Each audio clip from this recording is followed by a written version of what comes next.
Kaya nung magkaanak na kami, mga kapatid, dahil sa natutunan ko na ang bata kailangan niyang maiwasto ang kaniyang buhay sa pamagitan ng mga magulang, sinikap namin ng aming mga anak mapangaralan namin ng maganda. Kahit na itong misis ko, minsan lang ako namalo sa mga anak namin dahil nag-away sila. Mga na sila, mga high school na yung panganay yata, and then grade 6 yata, grade 5 yung bunso. Pinalo ko sila kasi nag-away sila. Pero yun lang. No. So, napakahalaga na malaman nila ang pag-ibig ng ating Panginoon sa kanila. Napakahalaga. Hindi sila nag-away. Ang pinag-awayan lang nila, yung laruan. Yung paglaro nila sa tennis court. Ay yata, sa tennis yata. Mag-agawan sila sa racket. Yun. Kasi nga, yun. Hindi naman sila nagbuntalan.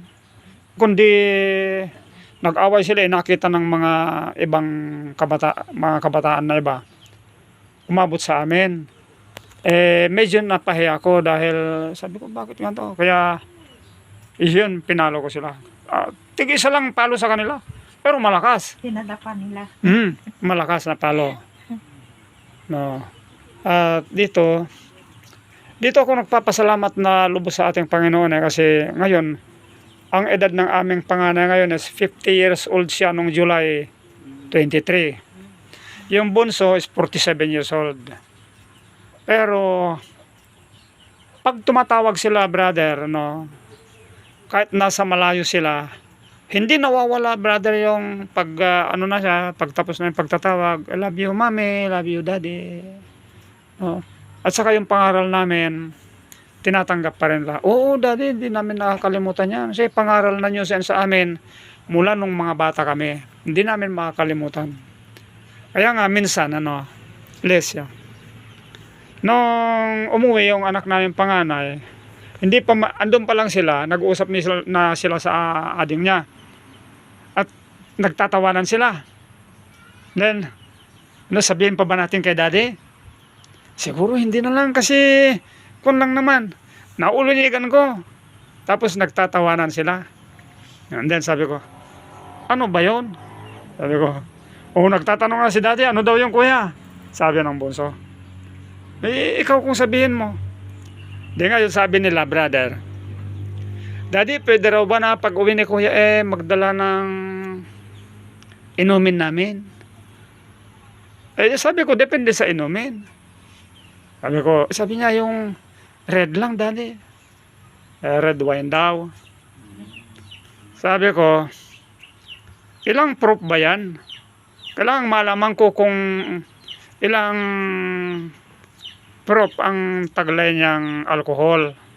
Sabi ko, ito na, nagtawa na. Sabi ko nga sa'yo, kuya, hindi papayag si daddy Kahit para sa mga kaibigan lang. Sabi niya, kung para sa mga kaibigan nyo, siyempre titikim din kayo.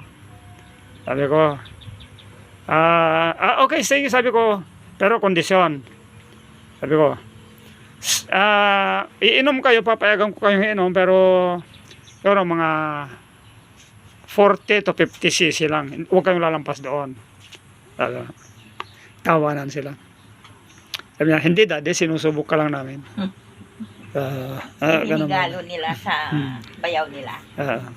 So, napakahalaga mga kapatid ng mga bata ay atin silang alagaan ang kanilang pananampalataya. Higit dyan sa lahat, yung pananampalataya nila. Dahil sila lang ang maaari nating dalhin sa langit. Walang iba. Yung mga anak lamang natin, kung mapasunod natin sila. Liban lang kung hindi natin mapasunod, wala tayong madadala. Kaya kinakailangan na mapasunod natin sila habang sila ay mga bata pa.